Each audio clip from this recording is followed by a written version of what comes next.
Talking to two lovely ladies from Macquarie Fields. First of all, what's your name? Loralea. Loralea and Coralie. Coralie. So, how long have you lived in Macquarie Fields? I work in Macquarie Fields. You work in Macquarie Fields? Yeah, I work for the Junction and coordinate a community centre here in Macquarie Fields. So I've been in that role for 3.5 years. Yep. But I am local. I live in Ingleburn, so close by. Yeah. Basically Macquarie Fields Yeah, around. yeah. Same issue. Yeah. What? So, how long have you sort of been in this area?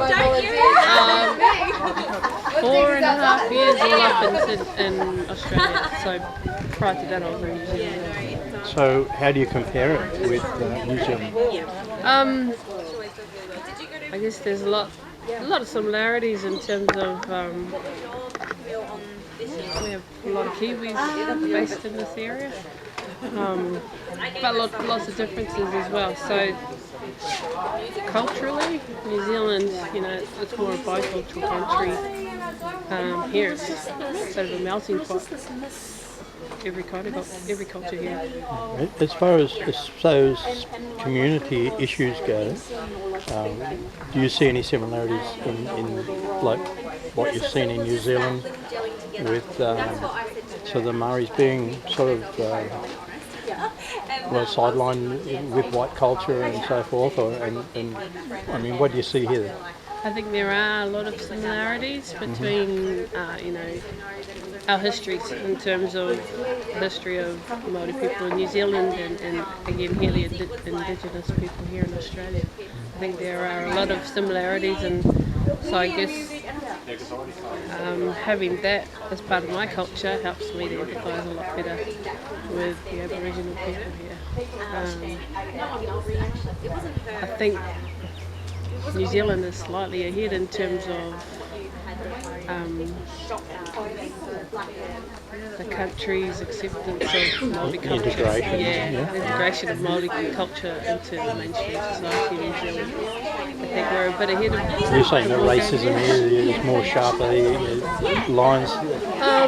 Things like our language is part of our official documents in New Zealand.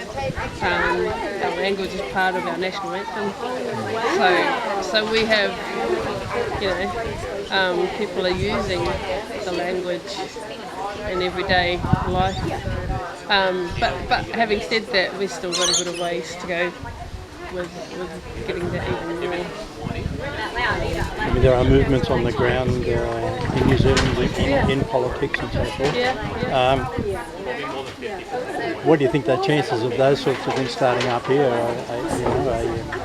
A movement that becomes political here in Australia that to the same degree that it is in New Zealand. Do you think that there's ever a chance of that here?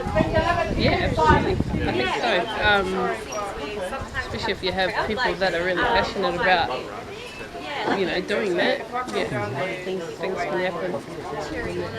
What are some of the other issues that you see in the local area that need addressing here? I mean, these days are fantastic as far as I'm concerned. You have people coming together, but there are underlying issues still there. I think initiatives like this are a good opportunity for people to gain access to information and services that they might need. It's a good opportunity for them to get to know people within their local communities. And it's an informal setting where people can get as much or as little as they want out of it. Do you think it helps break down barriers between different people from different ethnic backgrounds and so forth? Yes, I do. I mean, if you look here today, we have people from a variety of different cultural backgrounds, all getting to know each other and forming friendships, which is, when you have people that are doing that, you've got more people to go to when you need support. So,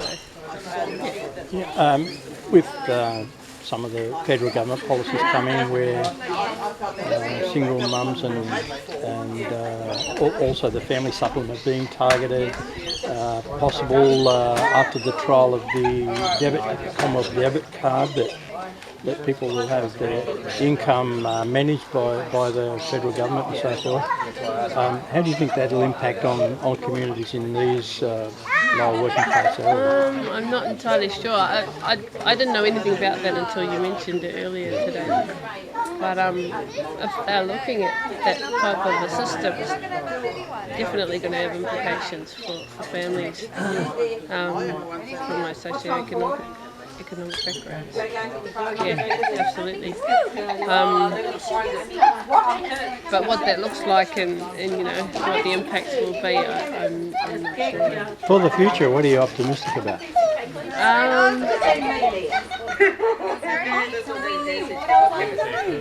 I think when you get people that come from the same basis of we're all people and we all can work together and get on together and together we can make great things happen. I'm optimistic about that in terms of the people that I've worked with here in Macquarie Fields. So what would be the one thing that would worry you? That would worry me? Yeah. About the community and people in general. Are there any dangers that you see?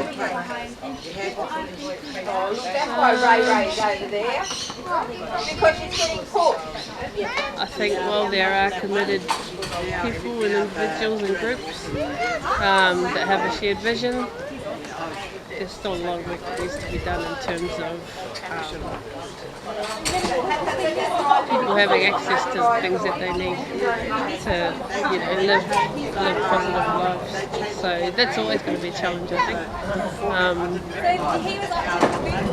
Yeah, does that answer your question? Yes,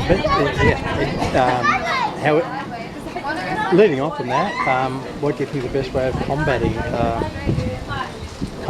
I mean, they don't really want us to get together and start working together and so forth. What do you think the best way of doing it is? Of really combating that hopelessness that people feel. Doing initiatives like this where it just brings people together and the conversations happen when people get together in groups and you find out a whole lot of things about people and the experiences that they're going through in informal settings like this. So I think to be able to provide those opportunities for people to come together is really, really important. Thank you very much.